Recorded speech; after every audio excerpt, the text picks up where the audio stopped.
Assalamualaikum warahmatullahi wabarakatuh. Bismillahirrahmanirrahim. Alhamdulillahirabbil alamin wa bihi nasta'inu ala umuri dunya waddin. Wassalatu wassalamu ala asrafil anbiya'i wal mursalin sayyidina wa habibina wa syafi'ina Muhammadin wa ala alihi wa ashabihi wa man tabi'ahum bi ihsanin ila yaumiddin. Amma ba'du.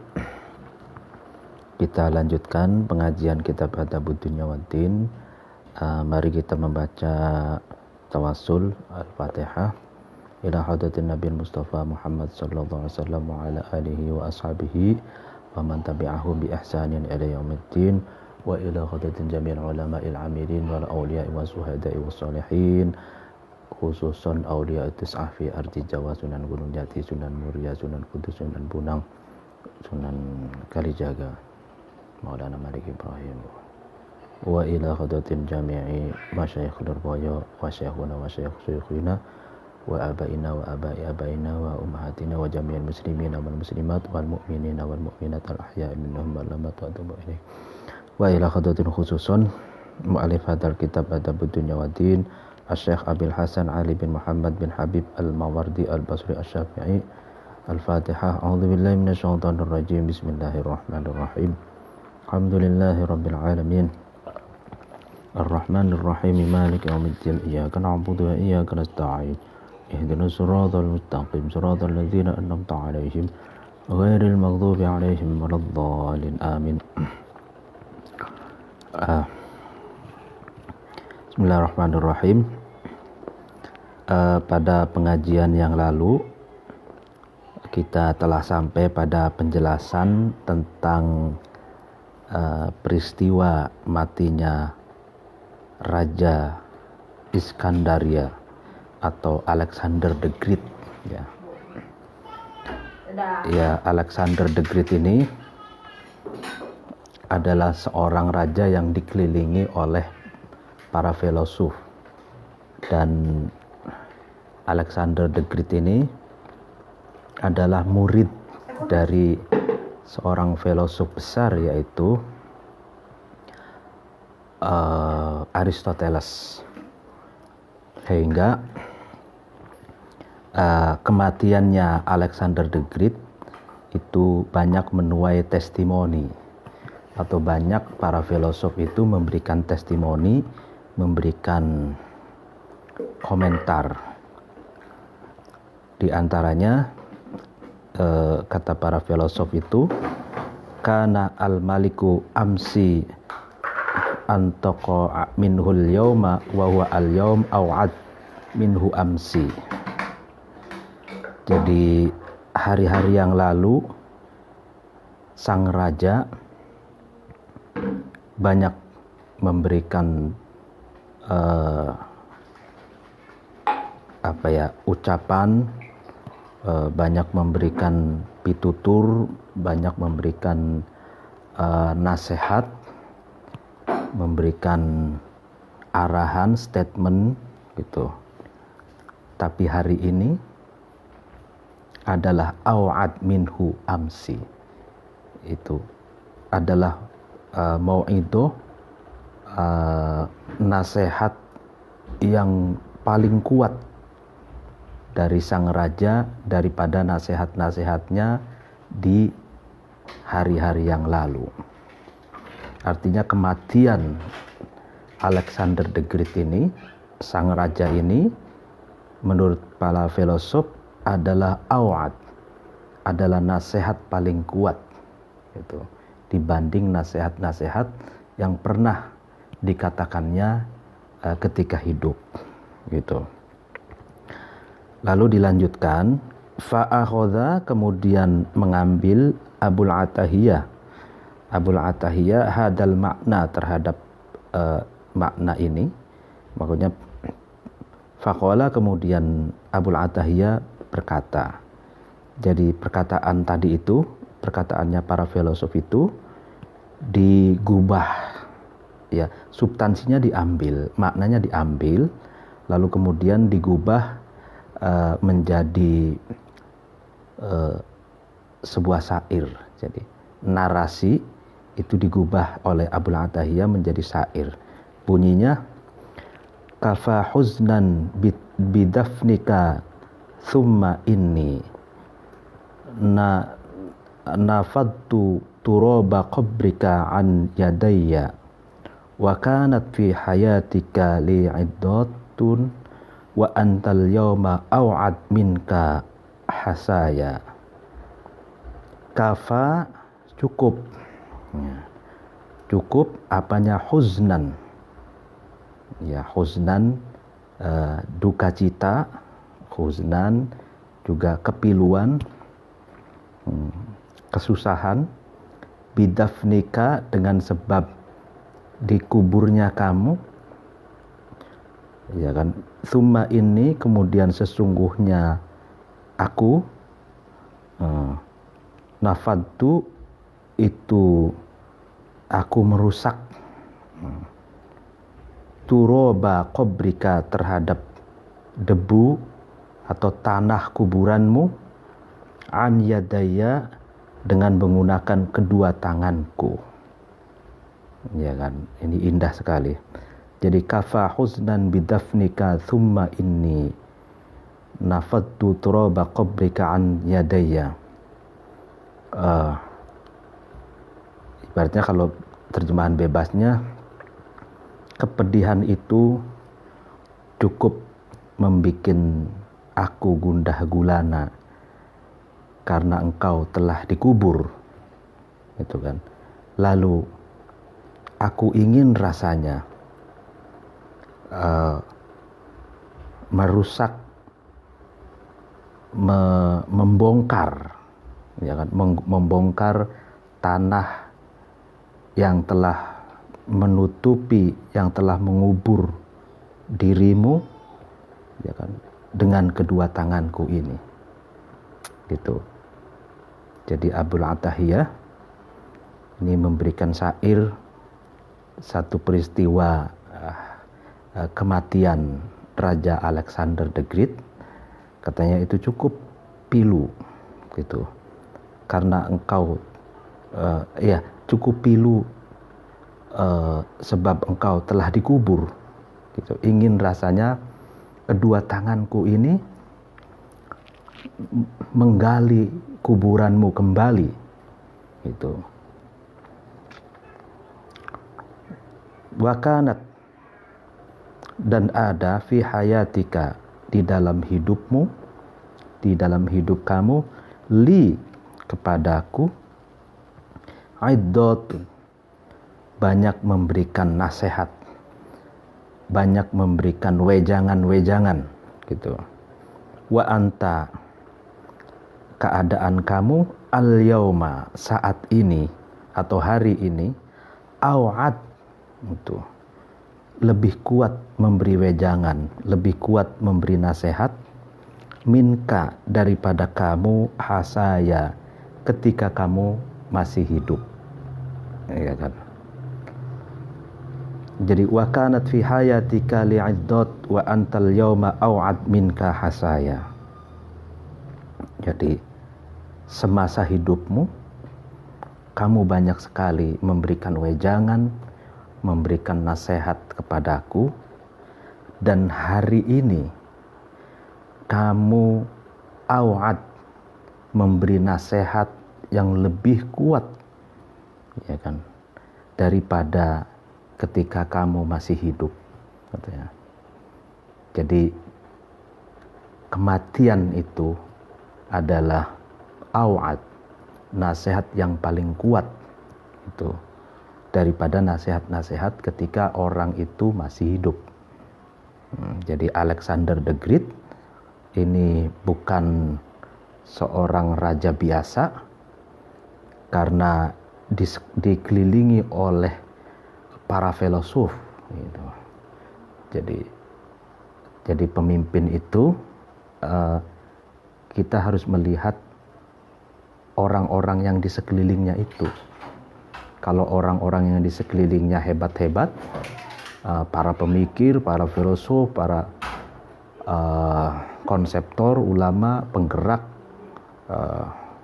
brilian, maka pemimpin itu akan baik, bagus, dan berkualitas. Sebagaimana Alexander the Great ini adalah seorang murid dari Aristoteles, ya, filosof besar, sehingga kematiannya ini ditangisi oleh para filosof, dan kematiannya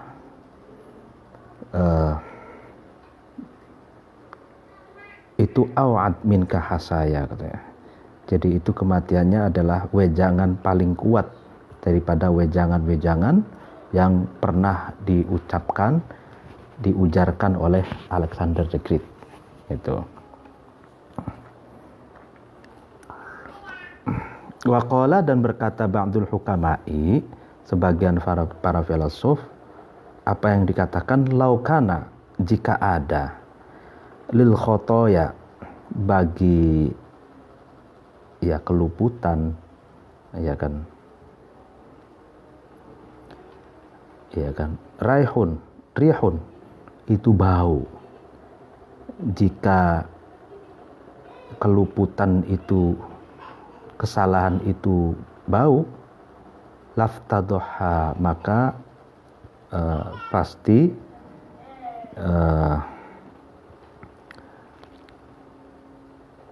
mencela annasu, manusia,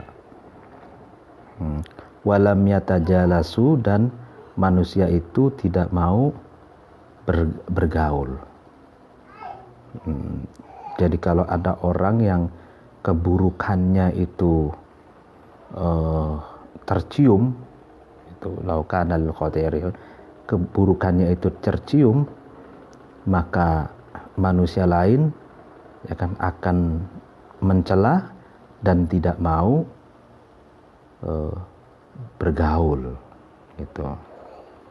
Tidak mau berkumpul, tidak mau berinteraksi. Jadi diisolasi oleh pergaulan, gitu. Fa'akhadha, kemudian mengambil hadal makna, terhadap inilah makna, Abul Atahiyah, artinya Abul Atahiyah itu kembali menggubah narasi ini, laukana lil khotoya rihun laftaduhan nas walam yatajalasu, ini digubah menjadi syair.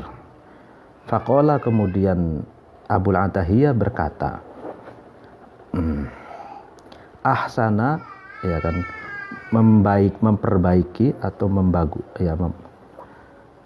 memperindah. Allah bina, dengan kami, ya, annal khotoya, terhadap sesungguhnya keluputan, kesalahan la tafuha, itu tidak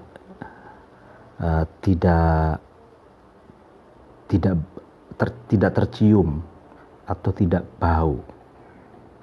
Artinya Allah itu sudah baik kepada kita. Buktinya Allah baik kepada kita, Allah memperindah kita, yaitu dengan menutupi kesalahan-kesalahan, kekeliruan-kekeliruan kita, sehingga kekeliruan-kekeliruan itu tidak tercium. Gitu. Baunya tidak tercium. Jadi al-insanu mahalul khata' wa nisyan, ya, itu sangat terkenal sekali, bahwa manusia itu tempatnya kekeliruan, kesalahan, dan dosa. Dan Allah berbuat baik kepada kita dengan cara menutupi kesalahan kita, aib kita.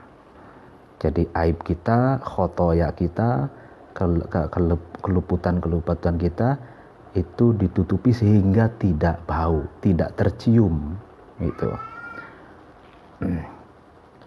Makanya di dalam doa itu kan dianjurkan Allahumma stur uyubana, gitu kan. Ya Allah, tutupilah aib kami, gitu kan.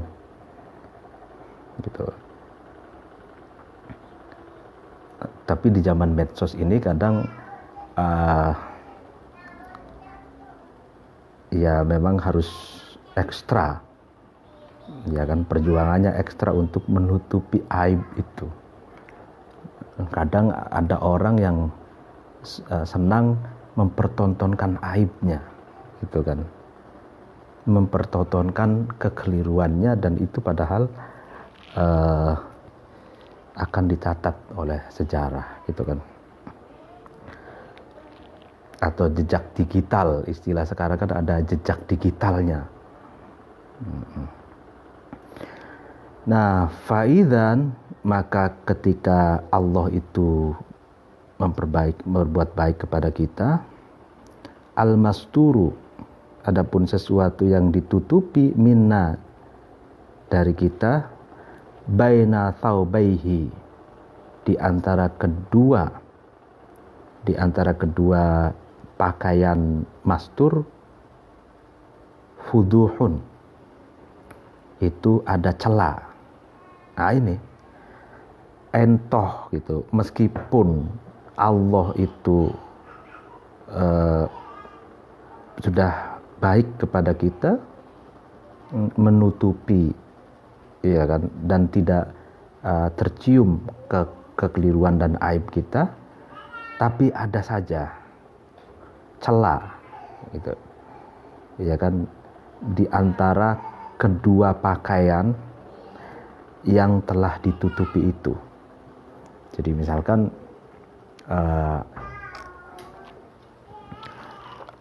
dua pakaian itu menutupi, gitu ya. Nah, di antara kedua pakaian ini itu ada saja celah, gitu kan. Ya mungkin menutupinya itu belum rapat, gitu, atau memang sudah saatnya, ibaratnya kata pepatah, kalau bangkai ditutupi serapat apapun, suatu saat nanti pasti akan tercium juga baunya, gitu, ya kan. Nah itu, jadi ada celah, serapat apapun itu, menutup kekeliruan itu ditutupi, ada celah saja, ada saja celahnya, gitu, sehingga yang mestinya tidak bau menjadi bau, gitu kan, tercium, terendus oleh orang lain. Wahada, adapun ahsanallahu bina ini, pokoknya syair ini, jami'uhu, seluruh syair ini, ma'khudun, itu diambil, min qaulin Nabi sallallahu alaihi wasallam, dari perkataannya Nabi sallallahu alaihi wasallam. Jadi syairnya Abul Atahiyah ini secara keseluruhan itu terinspirasi dari perkataannya Nabi. Hebat sekali ya, orang zaman dulu itu narasi dijadikan nadom, ya kan, lalu kreatif gitu, perkataan Nabi, ya kan, itu di substansinya diambil lalu kemudian dibikin nadom, dibikin syair, dibikin puisi. Nah itu keren, gitu. Ini juga Abul Atahiyah begitu, beliau membikin syair, inspirasinya dari perkataan Nabi yang berupa lau takashaftum matadafantum, gitu. Nah ini, lau takashaftum, jika kamu sekalian itu buka-bukaan, ya kasyaf itu membuka, tapi takashaftum itu taknya ini kalau dalam ilmu shorof ini berfaedah apa? Musyarakah bainal itsnain fa aksaro. Jadi saling membuka, gitu. Jadi kalau kalian semua buka-bukaan, gitu, saling membuka,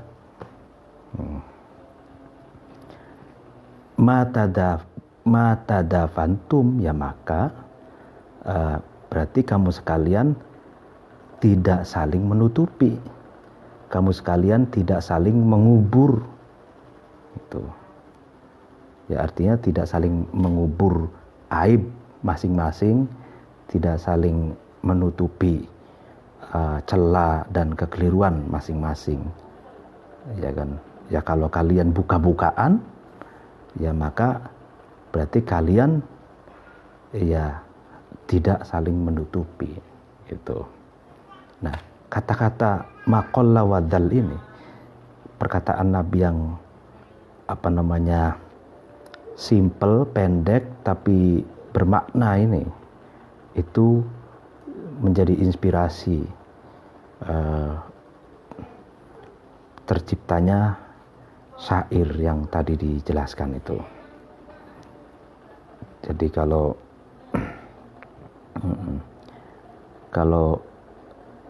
ingin ditutupi aibnya, maka kita pun berusaha menutupi aib teman kita, gitu kan. Kalau kita ingin kekeliruan kita, khotoya kita itu ditutupi, maka kita harus menutupi khotoya atau kekeliruan teman kita atau orang lain. Jadi banyak kan orang yang membuka aib orang lain, atau bahkan mungkin sebenarnya bukan aib tapi hoax atau memfitnah orang lain, justru pada gilirannya Allah membuka aibnya, gitu. Wa kataba, dan kirim surat, rojulun, seorang laki-laki, ila Abil Atahiyah, kepada Abil Atahiyah, rahimahu, semoga mencurahkan rahmat kepada Abil Atahiyah, Allahu Allah. Kirim suratnya itu berupa syair lagi. Ya Aba Ishaqi inni wathiqun minka biwuddika. Ya Aba Ishaq, wahai Aba Ishaq, ini sesungguhnya aku, wathiqun, orang yang percaya, wathiq, minka, dari kamu, biwuddika, dengan cintamu, kan. Fa'a'inni, maka tolonglah aku, biabi, demi bapakku. Baknya ini bak qasam, wallahi tallahi billahi, itu wawu ta ba, itu huruf qasam, huruf yang bermakna sumpah, gitu. Wallahi, demi Allah. Nah, wawunya itu wawu qasam. Biabi, ini juga baknya ini bak qasam, demi bapakku. Anta, iya kamu, ala aibi, atas celahku, atas aibku, birusdika, dengan petunjuk kebenaran dari kamu, ya kan. Wahai Aba Ishaq, saya percaya kepadamu dengan cintamu, tolonglah aku, ya kan, demi bapakku, ya kan. Ya, apa? Tolong tentang apa? Atas aibku, atas kekuranganku, ya, dengan petunjukmu. Ya, jadi aib itu, kekurangan itu hanya ada dua cara dalam. Jadi aib itu hanya ada dua cara. Yang pertama menutupinya atau memperbaikinya, itu agar kekurangan itu tertutupi, dalam pengertian kekurangan itu hilang dari dirinya. Misalkan kebodohan itu kekurangan, ya kan. Kegelapan diri, kebodohan itu ketika birusdika, dengan memberikan petunjuk, dengan memberikan pencerahan, dengan belajar, dengan kontemplasi, berpikir bersama-sama, nah, itu kebodohan menjadi hilang. Nah, ini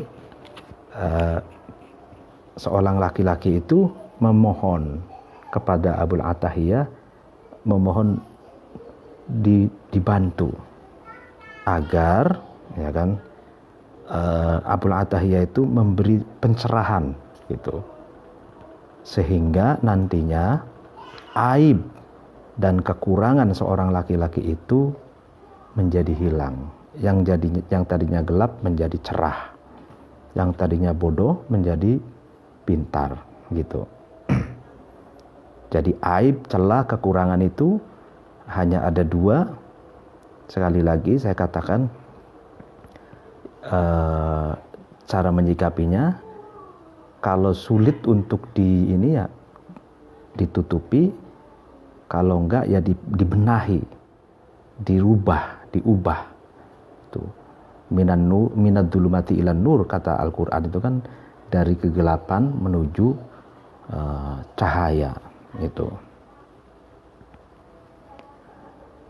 Fa'ajabahu, kemudian menjawab Abul Atahiyah itu terhadap seorang laki-laki itu biqaulihi, dengan ucapannya Abul Atahiyah.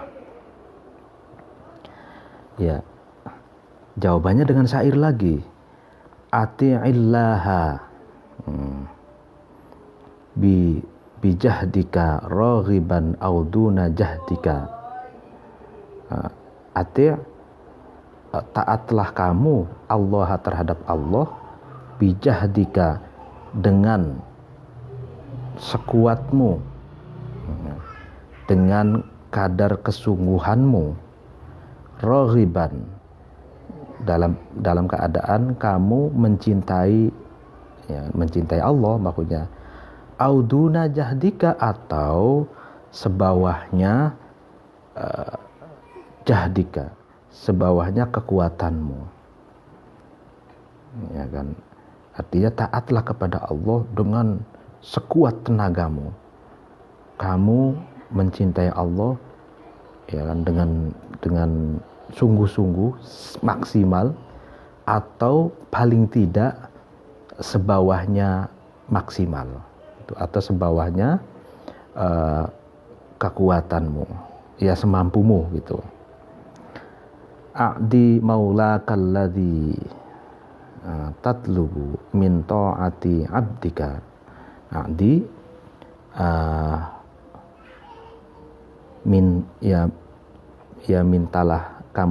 mintalah nasihat kamu itu, maulaka, terhadap Tuhan kamu, ya kan? Terhadap junjungan kamu, terhadap majikan kamu, ya kan? Alladzi, yang tatlubu, yang kamu cari, terhadap alladzi itu min ta'ati abdika, dari patuhnya hambamu, ya kan. Jadi kamu meminta nasihat kepada Tuhanmu yang kamu cari, ya kan, min ta'ati abdika, artinya dari ketaatan hambamu, ya kan. Ya, artinya gini, jadi kalau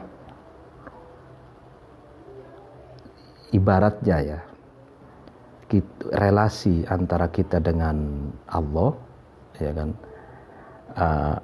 kita ini taat kepada Allah, ya, dengan sungguh-sungguh atau sebawahnya sungguh-sungguh, ya kan. Ada kelas high, mumtaz, jayyid, dan yang sangat maksimal, atau sebawahnya mumtaz itu misalkan jayyidan atau jayyid gitu, yang bagus gitu.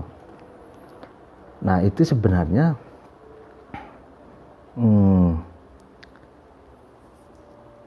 selain itu juga, ya kan, kita harus banyak meminta nasihat gitu. Sebenarnya soal ketaatan itu, katanya ketaatan kita kepada Allah itu seperti hamba atau budak dengan pemiliknya atau dengan tuannya, atau karyawan dengan ownernya, ya kan? Jadi kalau karyawan itu matching lalu kemudian taat kepada ownernya atau kepada atasannya, itu kan akan kerjanya maksimal, lalu kemudian tidak mengecewakan atasan gitu. Ya, begitupun kita taat kepada Allah. Ya, Allah hanya saja mungkin pengiasan ini ada perbedaan. Kalau Allah itu kita taat atau tidak kepada Allah, itu Allah tidak butuh, gitu kan. Jadi tidak mengurangi sedikit pun, ya kan, kemaha kuasaan, kemaha agungan Allah tentang apakah kita taat kepada Allah atau tidak. Jadi ketaatan kita kepada Allah itu adalah kepentingan kita, bukan kepentingan Allah. Nah, beda halnya relasi antara karyawan dengan majikan atau atasan dengan bawahan. Itu ketaatan sejatinya adalah simbiosis mutualis, saling membutuhkan. Itu bedanya di situ. Jadi misalkan kalau karyawannya kendor, ya kan, malas-malasan, maka omsetnya akan berkurang, kan begitu. Ya, mungkin akibat karena atasannya galak atau atasannya diskriminatif, sehingga antara atasan bawahan itu sebenarnya simbiosis mutualis. Nah, itu bedanya antara kita dengan Allah dengan atasan dan bawahan, gitu ya. Waqala, dan berkata ba'dul hukama'i, sebagian filosof, apa yang dikatakan man, seseorang, sarrohu, membahagiakan terhadap man, banuhu, anak-anaknya man atau anak-anaknya orang itu, saathu, maka ya memperburuk atau menyusahkan terhadap man itu nafsuhu, dirinya man. Jadi barang siapa yang anak-anaknya itu menggembirakan terhadap dirinya, terhadap seorang itu, maka dirinya seorang itu menyusahkan terhadap dirinya, ya. Artinya barang siapa yang anak-anaknya itu membahagiakan terhadap seseorang itu, maka dirinya orang itu akan menyusahkan terhadap dirinya. Seseorang itu akan menyusahkan dirinya. Ya, jadi kalau kita punya anak, ya kan, anak itu membahagiakan kita, ya. Itu bagaimana? Tapi sebagian filosof itu mengatakan itu justru seseorang itu akan membuat susah dirinya. Itu gimana logikanya itu? Ya, logikanya kita dengan anak itu kan inginnya bahagia, ya kan? Anak membahagiakan kita dalam pengertian kalau kita ingin anak membahagiakan kita, kita membahagiakan anak. Kalau kita terus memenuhi keinginan itu, memanjakan, ya kan, keinginan anak itu, ya, maka hakikatnya kita itu sedang menyengsarakan diri kita sendiri, gitu. Itu kata para filosof ya. Jadi kalau kita, anak-anak kita ya, membahagiakan kita, artinya kita juga membahagiakan dia, itu sejatinya kita sedang menyengsarakan diri kita sendiri. Iya, kita bayangkan ketika anak kita ingin selalu dipenuhi kebutuhannya, ya kan? Anak kita itu ingin dimanja, ingin dibahagiakan, sehingga kita juga merasa bahagia, ya kan? Maka seorang orang tua akan kesusahan, akan payah gitu, karena mengikuti keinginan anaknya terus, gitu. Ya, kalau ketika ada dan ketika mampu, mungkin tidak masalah, ya kan, kita memenuhi kebutuhan anak. Tapi kehidupan itu kan tidak tidak selamanya ada. Kadang ada masanya kita tidak ada. Misalkan ketika anak itu menuntut lebih, gitu kan, selalu ingin dipenuhi kebutuhannya pada saat kita tidak ada, misalkan, maka disitulah kita sebagai orang tua akan sengsara. Itu boleh jadi kita akan untuk memenuhi kebutuhan anaknya itu karena dimanja, boleh jadi kita hutang, atau kalau punya kontrakan menjual kontrakannya, jadi mengorbankan diri kita sendiri. Jadi orang tua yang memanjakan anaknya, hakikatnya sedang menyengsarakan dirinya, menyengsarakan orang tua itu, diri orang tua itu. Fa'akhadha, kemudian mengambil hadal makna terhadap makna ini Abul Atahiyah faqala, kemudian Abul Atahiyah berkata, ini syair lagi, Ibnu dzil ibni kullama zada minhu masyru'un zada fi fana'i abihi. Ibnu dzil ibni, anak laki-lakinya orang yang memiliki anak laki-laki. Jadi kullama zada, ketika bertambah, ya kan, minhu, ya kan, dari dzil ibni itu atau ibnu dzil ibni itu, masyru'un, sesuatu yang berlaku. Zada, maka bertambah masyru' itu fi fana'i abihi, dalam kerusakan bapaknya ibnu dzil ibni, ya kan. Ibnu dzil ibni kullama zada minhu masyru'un zada fi fana'i abihi, ya kan, anak laki-laki,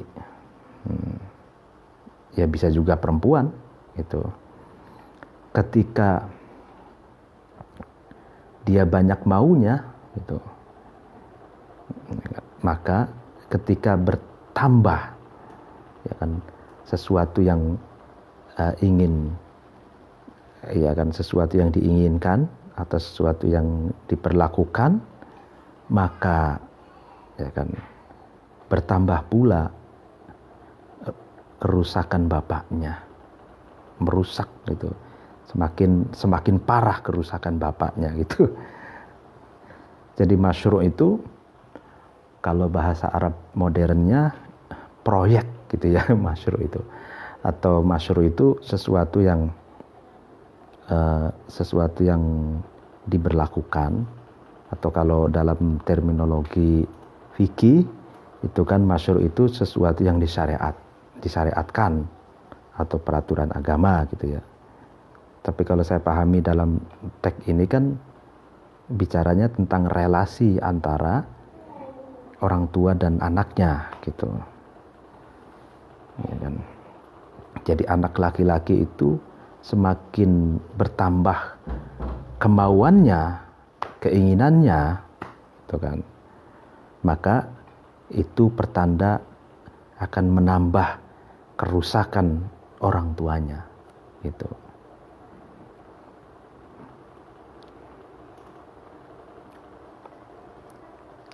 Ma baqaul abi, tidaklah langgeng seorang ayah al-mulihhi,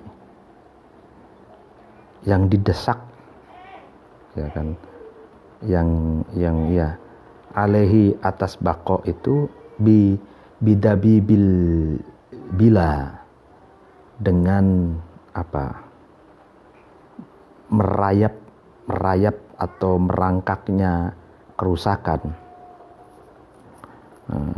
Sababu banihi, itu mudanya anak-anaknya ab. Jadi tidaklah kekal seorang ayah itu yang itu kan, yang didesak itu, ya kan, oleh apa ya, jiwa mudanya anak-anaknya itu, sedangkan seorang ayah itu bidabibil bila,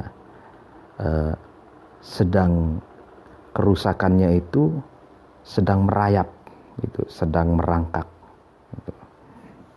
Ya kan? Jadi orang tua itu kepunahannya itu kan proses penuaan itu kan, ya kan, ya, jadi tidak langgeng, tapi seiring dengan itu orang tua, seorang ayah itu sedang proses apa ya, pemunahan, menua lalu punah gitu kan, sedang merayap kepunahannya itu, tapi dia didesak oleh jiwa muda anak-anak laki-lakinya. Nah itu. Jadi makanya banyak cerita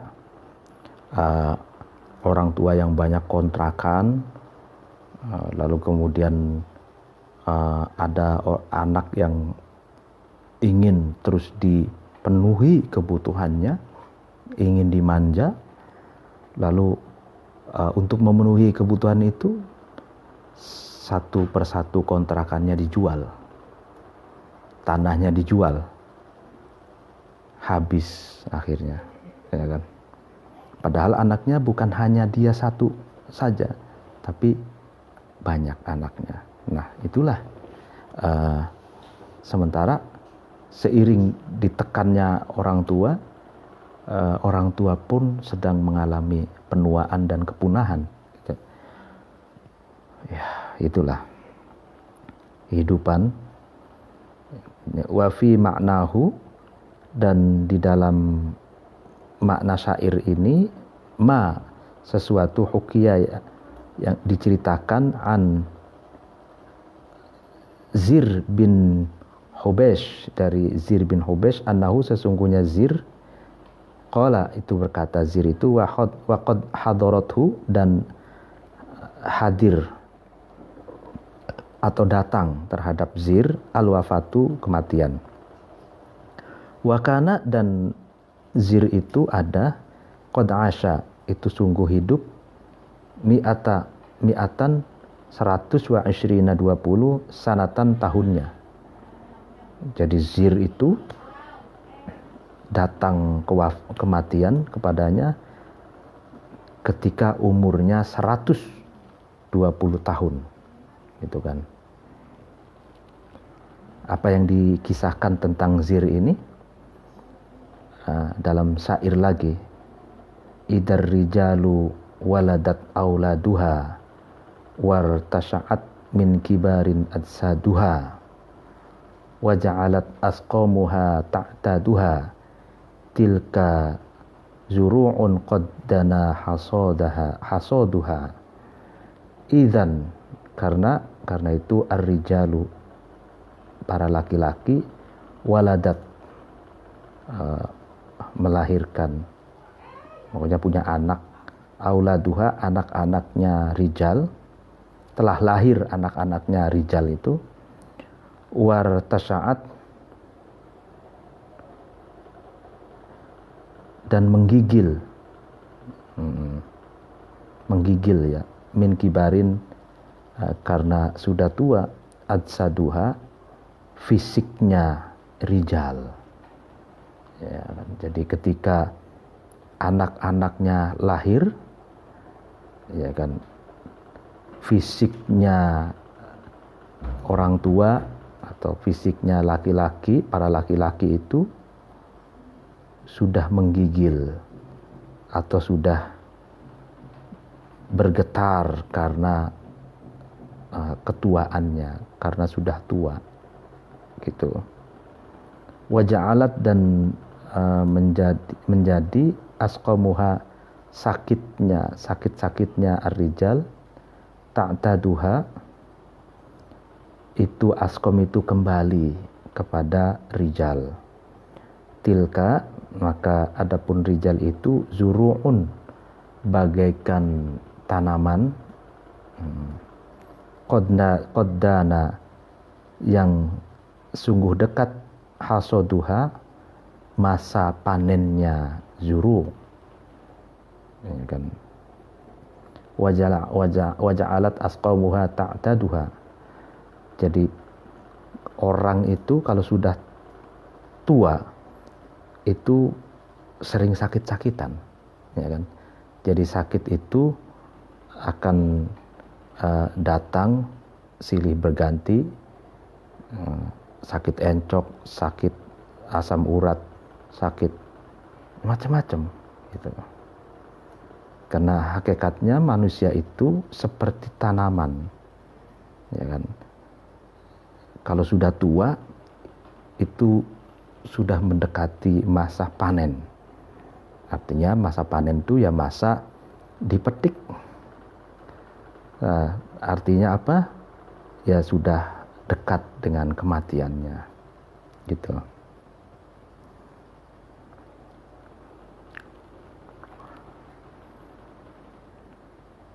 Dan bisa juga diartikan seorang laki-laki itu bagaikan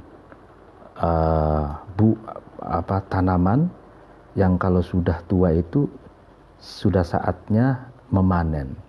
Artinya jika anak-anaknya itu tidak manja, tidak merepotkan orang tua, dan gigih serta meraih kesuksesan, nah kesuksesan anaknya itu tinggal orang tua memetiknya, itu artinya tinggal bisa menikmati, gitu, menikmati kesuksesan anaknya. Artinya menikmati itu bukan dalam pengertian hanya materi, tapi orang tua itu kalau melihat anaknya sukses itu punya kepuasan batin tersendiri, puas, gitu. Karena orang tua yang sukses adalah orang tua yang mensukseskan anaknya. Ketika melihat anaknya sukses, dia merasa bangga, Dalam pengertian bangga bukan berarti untuk dipublis, dipamerkan, enggak, tapi memiliki kepuasan batin tersendiri melihat anaknya sukses, karena kesuksesan anak itu adalah mahakarya dari orang tua gitu. Jadi karyanya orang tua ya anak itu. Jadi ketika anaknya itu sukses, ya kan, berarti orang tua itu telah memiliki karya, itu karya yang maha bagus, indah, dan karena itu memiliki kepuasan batin tersendiri. Sebagaimana ketika kita berkarya, misalkan penulis dengan bukunya, dengan tulisannya, atau pelukis misalkan dengan lukisannya, dan yang lainnya, itu ketika berhasil menciptakan karya memiliki kepuasan batin tersendiri. Begitupun seluruh orang tua, ya kan, melihat anaknya sukses, dia punya kepuasan batin tersendiri, dan itu pun termasuk panen orang tua, gitu kan. Orang wa kataba, dan kirim surat, rojulun, seorang laki-laki, ila Shalih bin Abdul Quddus, kepada Bapak Shalih bin Abdul Quddus. Isi suratnya apa? Syair lagi ini. Al mautu babun wa kullun nasi dakhiluhu falaita syi'ri ba'dal babi maddaru. Nah, ini keren. Jadi di sini balas pantun. Ya, suratnya isinya syair, dijawab dengan syair lagi. Isinya puisi, dijawab dengan puisi lagi. Al mautu, kematian, babun, adalah pintu. Wa kullun nasi, seluruh manusia, dakhiluhu, akan masuk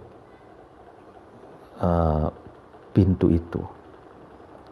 Jadi kematian ibarat pintu, semua manusia itu akan masuk ke pintu itu.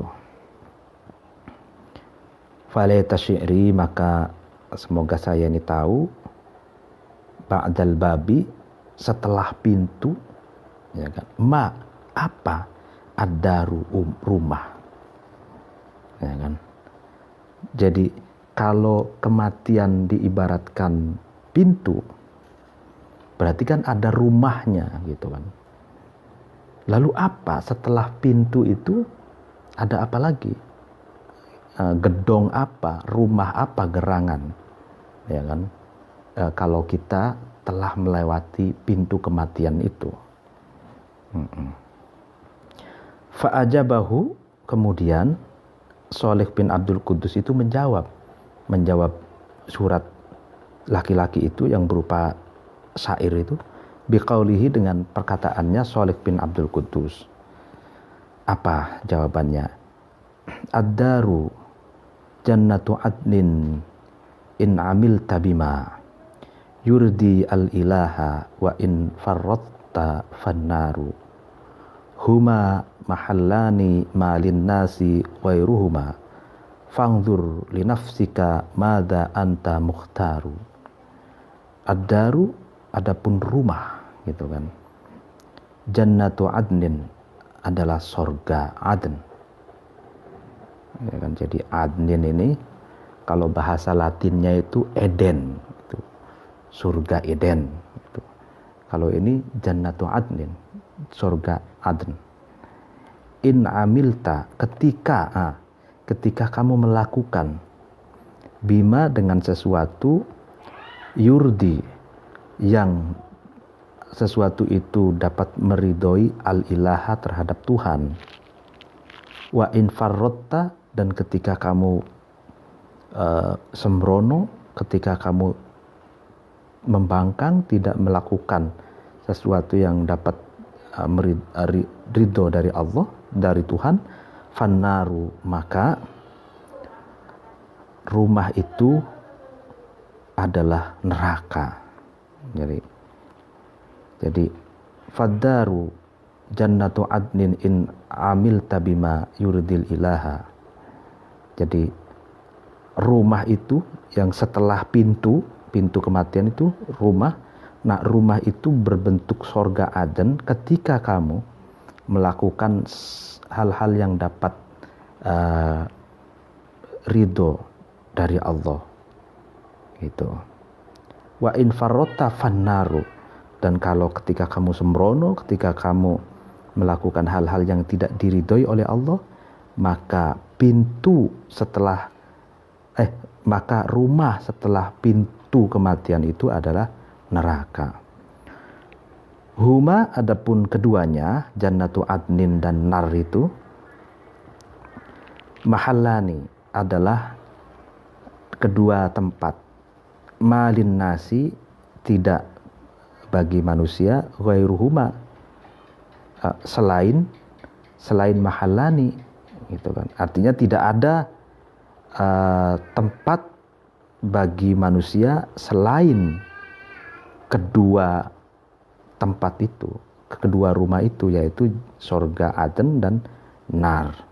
Fangdur, maka angan-anganlah, maka pikirkanlah, maka lihatlah kamu, linafsika, kepada diri kamu, mada, apa, anta, kamu, mukhtarun, memilih. Maka kamu harus berpikir, kamu harus memilih yang mana, memilih rumah sorga Aden atau memilih rumah berupa neraka itu. Nah, ini jadi jawaban Shalih bin Abdul Qudus kepada seorang laki-laki itu. Jadi diajak berpikir. Jadi ini menarik, syair ini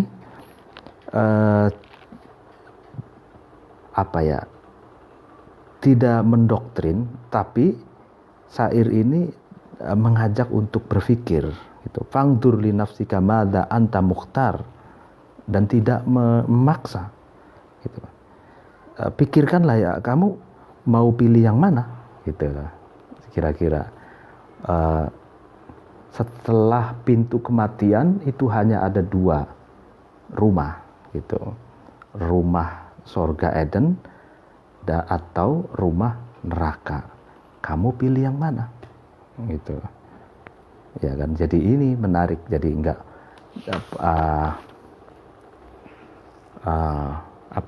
tidak bahasanya karena ini syair, jadi tidak mendoktrin kamu harus begini, enggak. Ya, artinya kalau kamu ingin, jadi bahasanya itu memberi pilihan. Kalau kamu memilih rumah sorga, ya maka kamu harus melakukan sesuatu yang diridhoi oleh Allah. Ya kan. Kalau kamu memilih neraka, ya kamu berarti orang yang bermaksiat, orang yang tidak melakukan sesuatu yang diridhoi oleh Allah. Ya terserah kamu memilih yang mana. Gitu. Tapi ini pertanyaan yang sangat menusuk, jadi berkesan gitu.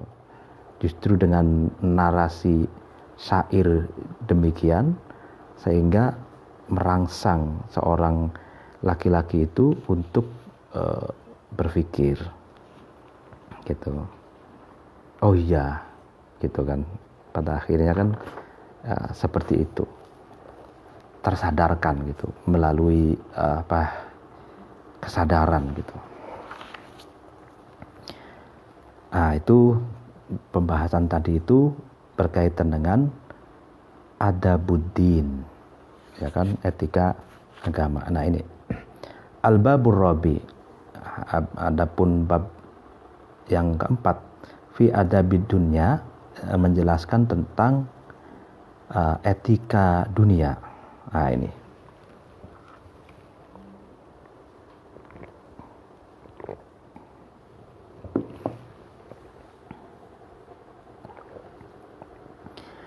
I'lam, ketahuilah kamu, annallaha, sesungguhnya Allah, ta'ala maha luhur Allah, linafidhi qudratihi, karena melestarikan kudratnya Allah atau kekuasaannya Allah, waba lighi hikmatihi, dan kuatnya atau menyempurnakannya hikmahnya Allah. Nah, ini khalaqa, itu Allah menciptakan, al-khalqa, terhadap makhluk, bitadbirihi, dengan perintahnya Allah, atau dengan wa fattarahu, dan Allah membuat, menciptakan, membuat terhadap al-khalq itu bitakdirihi, dengan kepastiannya Allah. Nah, ini jadi innallaha, ini kan sebenarnya langsung khalaqal khalqa bitadbirihi wa fattarahu bitakdirihi linafidi qudrat. Jadi ini namanya jumlah mu'taridhah, linafidi qudratihi. Jadi ini sebuah alasan tapi disisipkan di tengah-tengah antara annallaha dengan khalaqal khalqa.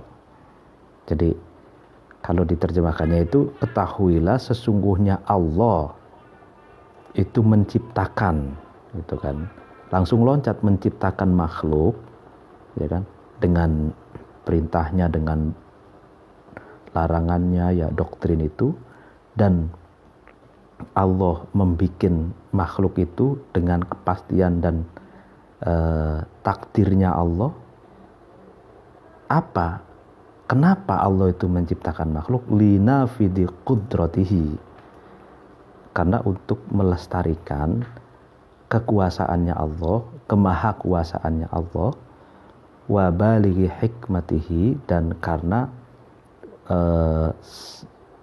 kuatnya atau untuk menyempurnakannya kebijaksanaannya Allah. Itu. Jadi Allah itu kenapa sih menciptakan makhluk? Nah, kalau menurut Imam Mawardi, linafidi qudratihi wa balighi hikmatihi, karena untuk melestarikan atau untuk menunjukkan kemahakuasaan Allah. Ya, Allah maha kuasa menciptakan langit, bumi, semesta ini, makhluk, manusia, binatang, tumbuh-tumbuhan, seluruh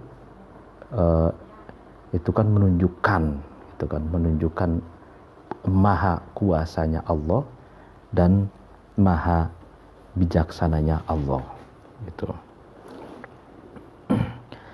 Fakana, maka ada, min latifi ma, dari lembutnya sesuatu, dabbaro, yang Allah perintahkan, wa badi'ima, dan menciptakan sesuatu. Nah, ini qaddaro, yang Allah pastikan. Jadi ini badi'ima itu ada bedanya dengan khalaqa. Badi'ima itu menciptakan tapi secara inovatif gitu. Jadi badi, ibda, tabdi itu ciptaan yang inovatif gitu. Jadi Allah itu menciptakan, ya kan? Dan juga Allah menciptakan secara kreatif dan inovatif gitu loh. An khalaqahum, Allah menciptakan terhadap makhluknya muhtajin, terhadap orang-orang yang butuh, yang muhtaj, orang yang butuh.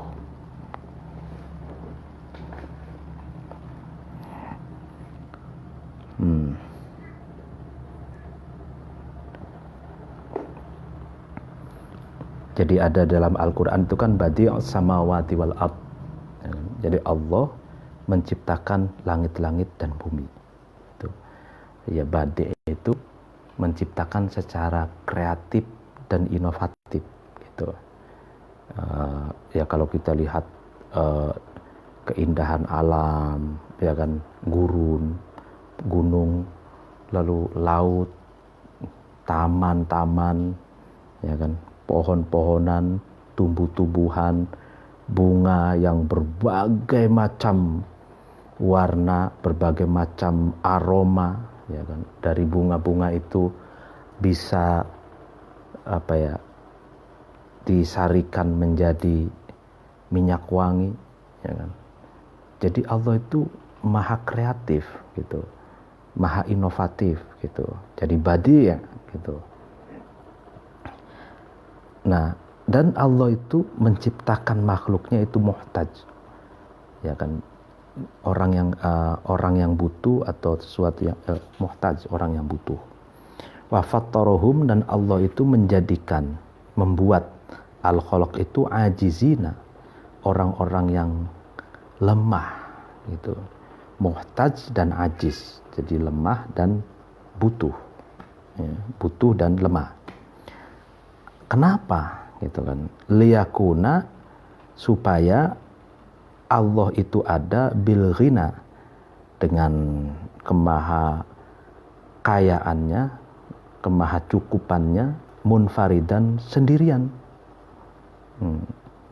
Jadi supaya menunjukkan bahwa hanya Allah lah yang maha kaya, hanya Allah lah yang maha tidak membutuhkan apapun itu.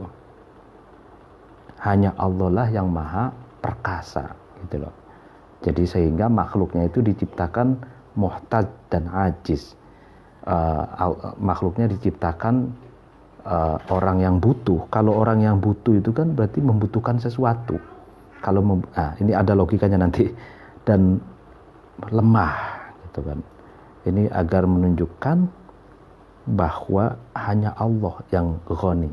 Ghani itu kan kaya. Kaya itu berarti, maha kaya itu berarti tidak butuh gitu. Tidak butuh kepadanya. Kalau orang kaya lalu masih butuh, itu belum dikatakan kaya yang sejati. Jadi maha kaya yang sejati ya Allah. Tidak butuh. Tidak butuh. Orang makhluknya lah yang butuh itu. Wabil kudrati, dan supaya ya kan keberadaan Allah itu bil kudrati, dengan maha kuasanya itu mukhtason, itu khusus, dikhususkan. Jadi makhluknya dijadikan makhluk orang-orang yang butuh dan lemah, supaya hanya Allah saja yang memiliki sifat qudrah, maha kuasa gitu.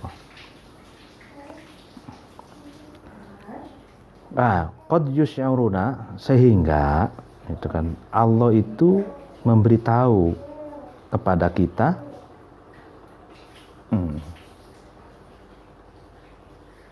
atau Allah memberikan rasa kepada kita kan. Yusy'iruna itu pengetahuan yang bersifat insting atau rasa gitu. Biqudratihi, dengan maha kuasanya Allah, annahu, sesungguhnya Allah, khaliqun, adalah zat yang menciptakan. Jadi sehingga Allah itu memberitahu kepada kita dengan kekuasaannya bahwa Allah itu khaliq, ya kan, zat yang menciptakan. Wa yu'allimuna, dan Allah memberitahu kepada kita bighinahu, dengan maha kayanya Allah, ya kan, memberitahu apa? Annahu, sesungguhnya Allah raziqun, ya kan, zat yang maha memberi rizki, itu kan.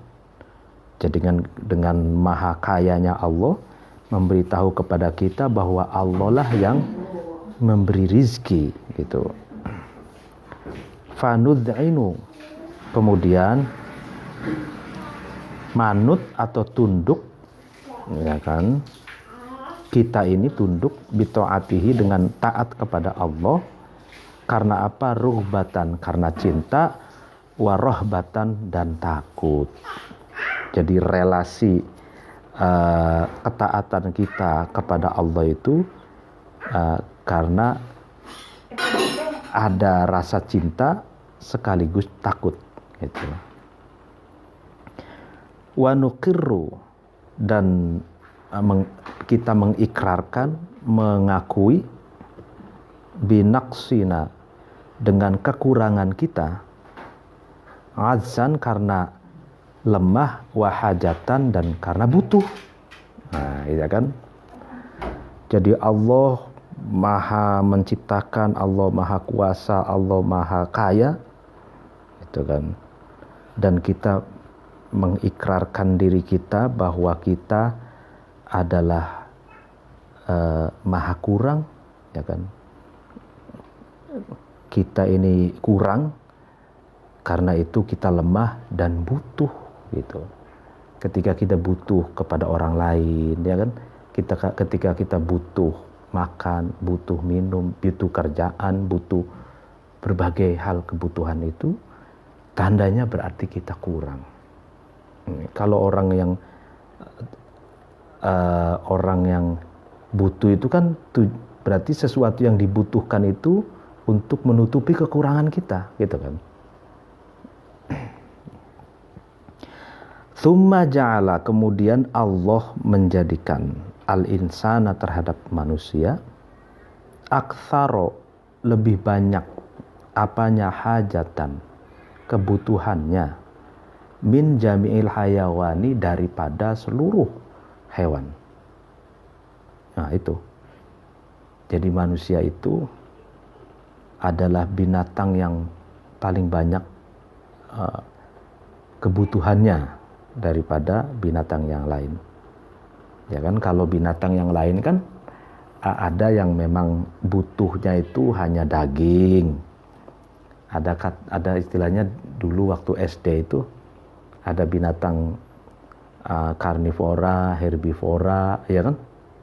Jadi ada yang binatang yang pemakan daging aja, ya kan?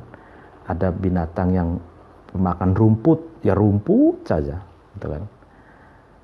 Ya kan?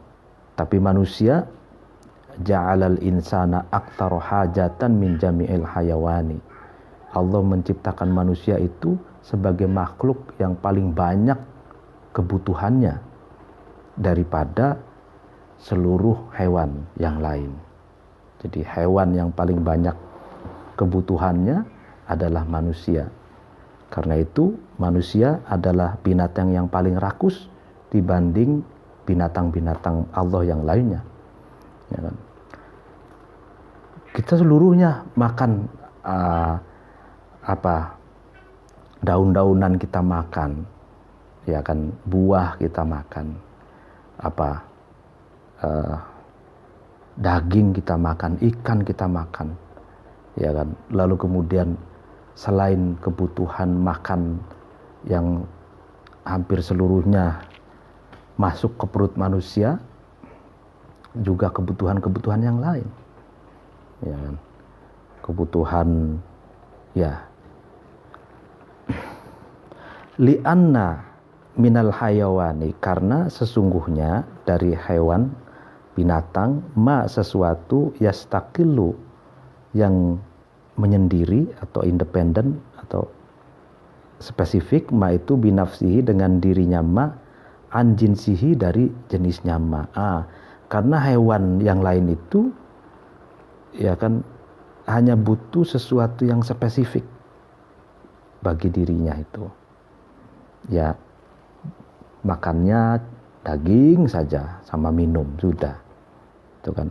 Kalau ada hewan yang spesifik kebutuhannya rumput, ya rumput saja. Itu. Wal insanu, sedangkan manusia, matbu'un, diberi watak, ya kan. Matbu' itu memang watak yang diciptakannya itu alal iftiqari, butuh, ya kan, ila jinsihi, kepada jenisnya manusia. Jadi matbu'un alal iftiqar. Jadi manusia itu binatang yang diciptakan yang memiliki karakter serba butuh, serba ingin, serba ya membutuhkan, serba punya kepentingan, serba ya kan, dan serba kebutuhan-kebutuhan yang lain. Wal isti'anatuhu, adapun mencari pertolongan, isti'anah, insan itu sifatun adalah sifat, lazimatun yang lazim, yang niscaya itu, li tab'ihi, ya kepada atau bagi wataknya manusia. Karena manusia itu tabiatnya serba butuh, serba punya kepentingan, punya hajat, ya kan.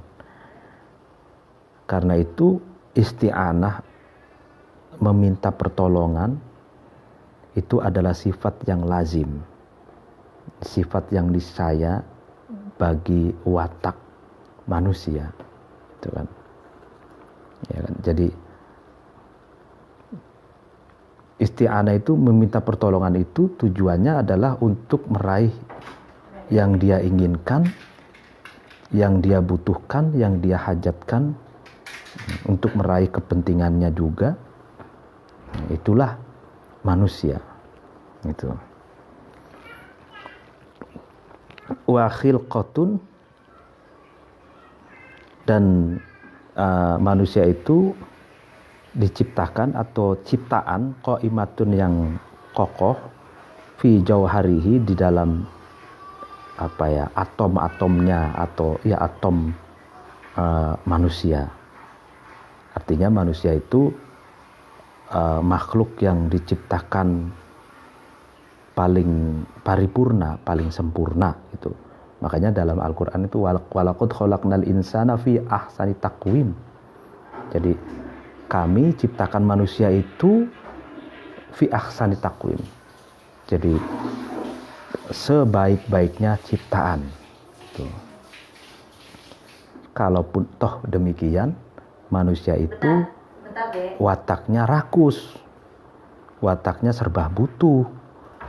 Karena itu sifat yang lazim bagi watak manusia itu meminta pertolongan, gitu kan. Ya pertolongan, lobby dan macam-macamnya lah, ya kerjasama dan lain sebagainya.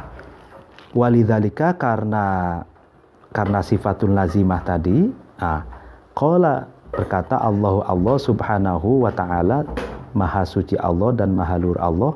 Apa yang dikatakan Allah, wa khuliqal insanu dha'ifa, wa khuliqa, dan diciptakan, al insanu manusia, dha'ifa, dalam keadaan lemah. Nah, apa yang dimaksud manusia diciptakan dalam keadaan lemah itu, yakni, ya ini tafsirnya, yang dimaksud Allah bahwa manusia itu diciptakan lemah, itu lemah dari apa? Anis sobri, dari kesabaran, amma, dari sesuatu, huwa, adapun insan, ilaihi, kepada ma, muftakirun, butuh, atau orang yang butuh, wa ihtimaluma, dan meraih sesuatu, huwa, adapun insan, anhu, dari ma, ajizun, orang yang lemah. Nah ini, jadi lemahnya manusia itu dari sabar terhadap sesuatu yang dibutuhkan oleh manusia. Jadi manusia itu lemah di hadapan sesuatu yang dia butuhkan. Itu. Dia tidak sabar, ya kan, rapuh di hadapan sesuatu yang dia inginkan, yang dia butuhkan. Ya apa saja, bukan hanya berbentuk materi, berbentuk kekuasaan, berbuat apapun, manusia itu lemah gitu di hadapan sesuatu yang dia butuhkan. Jadi dia tidak bisa sabar, ya kan, terhadap sesuatu yang dibutuhkan. Karena itu ajula, manusia itu tergesa-gesa, gerasa gerusu di hadapan sesuatu yang diinginkannya. Dan manusia pun ajiz, tidak lemah gitu terhadap sesuatu yang ingin diraihnya. Nah, itulah kenapa manusia itu diciptakan, khuliqal insanu dha'ifa, itu pengertiannya. Walamma kana, dan ketika ada al-insanu manusia, akthar lebih banyak apanya, hajatan kebutuhannya, min jami'il hayawani dibanding seluruh hewan, seluruh binatang, kana maka ada al-insan itu adhar lebih jelas apanya, adzan kelemahannya. Jadi ketika manusia itu adalah makhluk yang paling banyak memiliki kebutuhan dibanding dengan seluruh binatang yang lain, maka itu tandanya manusia itu jelas memiliki kelemahan. Gitu. Semakin banyak memiliki kebutuhan, ya berarti semakin banyak memiliki kelemahan. Gitu. Li'annal hajata, karena sesungguhnya kebutuhan, ila syai'i, kepada sesuatu, iftiqarun, yaitu butuh. Li'annal hajat, itu hajat kepada sesuatu, itu iftiqarun, butuh, ilahi, kepada syai' tersebut.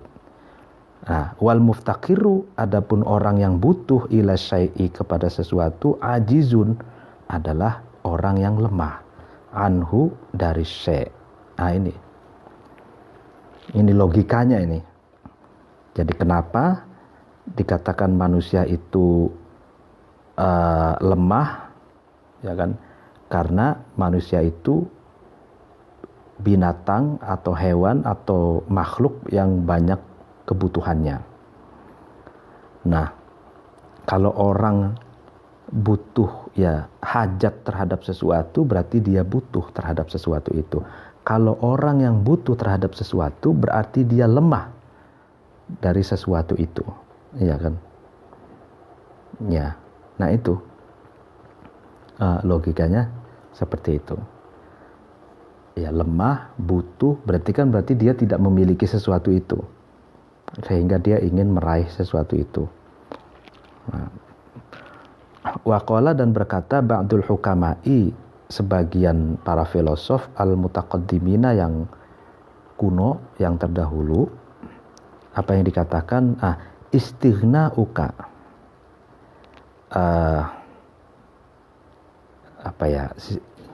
diartikannya ketidakbutuhanmu anis syai'i, dari sesuatu, khairun, itu lebih baik, min istighna'ika, daripada istighna'uka an, itu kan, dengan istighna'uka bi ini. Jadi istighna'uka berarti kan ketidakbutuhanmu, gitu loh, anis syai'i, dari sesuatu, khairun, itu lebih baik, min istighna'ika, daripada kebutuhanmu, bihi, terhadap syai'. Nah, ini istighna'ukaan dengan istighna'uka bi, itu beda artinya. Sama seperti roghiba'an dengan roghibafi, ya kan? Roghiba'an itu berarti benci, roghibafi itu cinta, ya kan? Seperti an-nikahu sunnati wa man roghiba'an sunnati falaysa minni, ya kan? Nikah itu adalah sunnahku, Wa man rohibaan sunnati, barang siapa yang benci terhadap sunnahku, falaisa minni, maka dia bukan golonganku. Ya kan? Tapi kalau rohiba fi, nah itu cinta. Sama dengan ini. Istighna'uka anis syai' khairun min istighna'ika bihi. Jadi ketidakbutuhanmu terhadap sesuatu itu lebih baik daripada kamu merasa butuh terhadap sesuatu itu. Itu. Ya, ini kalau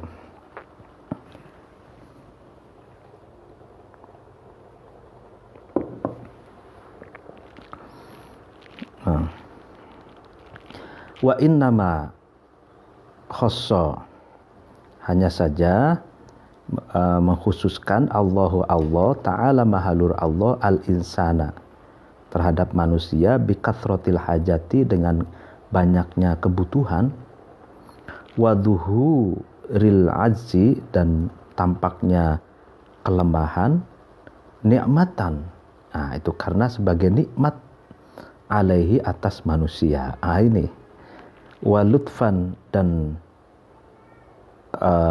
lemah lembut atau welas asih, bisa diartikan begitu, bihi, terhadap manusia.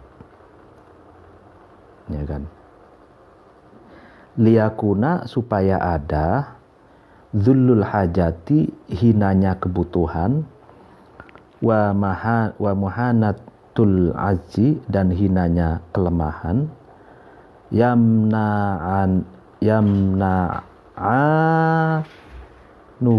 yamna'anihi, yang keduanya itu maksudnya kehinaan kebutuhan dan hinanya kelemahan itu mencegah terhadap insan min tughyanil ghina, dari melewati batas kekayaan atau sewenang-wenangnya kekayaan, wa baghyil qudrati, dan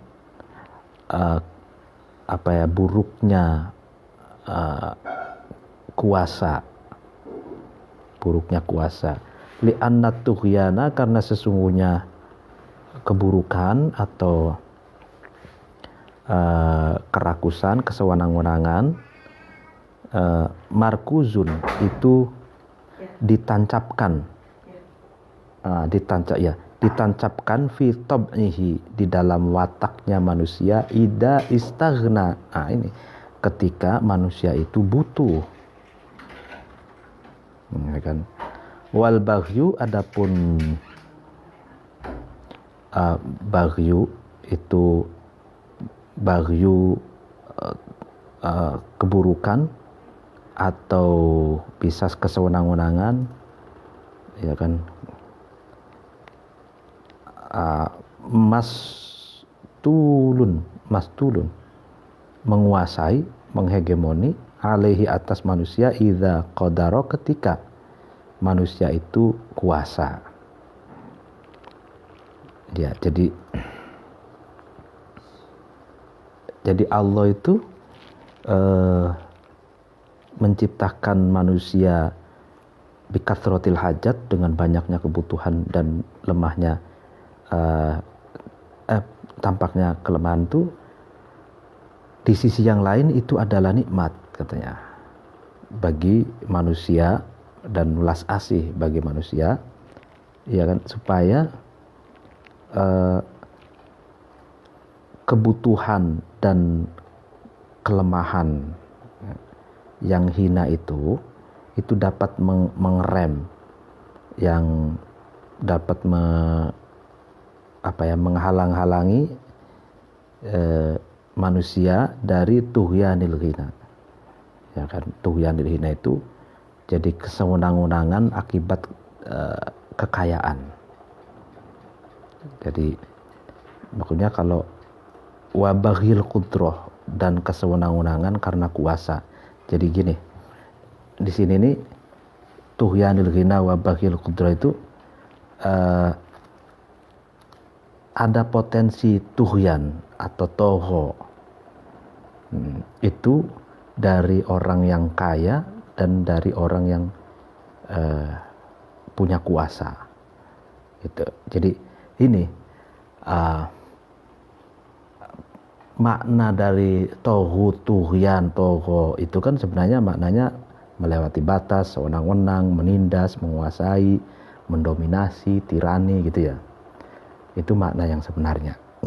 Dan tirani dan sewenang-wenang itu berpotensi dari dua pihak. Yang pertama orang yang kaya raya, ya kan, yang kedua dari yang punya kuasa. Nah,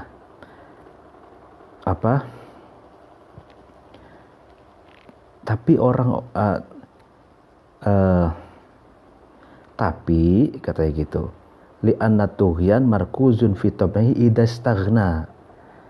Jadi kesewenang-wenangan itu ditancapkan dalam watak manusia ida istaghna, ketika manusia itu butuh, gitu loh. Nah, artinya kalau misalkan yang punya kuasa gitu kan, itu memiliki kebutuhan pribadi, memiliki kebutuhan untuk menciptakan dinasti politik bagi keluarganya, misalkan nepotisme, ya kan. Nah, itulah yang akan tughyan itu, kesewenang-wenangan itu tertancap pada watak orang yang punya kuasa itu. Nah, tapi kalau orang yang punya kuasa itu tidak istagna, ketika tidak punya kepentingan pribadi untuk memperkaya diri, tidak punya kepentingan pribadi untuk membangun dinasti politik, memperkaya keluarganya, tidak punya kepentingan itu, tapi lebih memprioritaskan untuk kesejahteraan rakyat, maka tughyan itu ya tidak ada, gitu loh. Jadi di sini kan ada syarat jawab, ketika begini maka begini, gitu loh. Li'anna tughyan markuzun fi tab'ihi idza istaghna. Jadi kesewenang-wenangan itu akan menancap pada tabiat manusia ketika butuh. Nah, tapi sebenarnya kesewenang-wenangan itu bukan hanya bagi yang punya kuasa ketika punya vested interest pribadi dan keluarganya, tapi juga tughyan itu, toghut itu, sewenang-wenang itu juga bagi orang yang kaya, itu pengusaha itu. Pengusaha itu juga berpotensi sewenang-wenang kepada karyawannya, ya kan, kepada buruhnya, kepada stafnya, kepada bawahannya. Itu juga berpotensi sewenang-wenang. Nah, gitu kan, untuk mencegah kesewenang-wenangan itu, ya kan, makanya diingatkan bahwa kebutuhan itu adalah sesuatu yang hina, itu kan. Jadi semakin orang banyak butuhnya untuk memperkaya diri, untuk memperkaya keluarganya, berarti dia hina, itu. Nah, itulah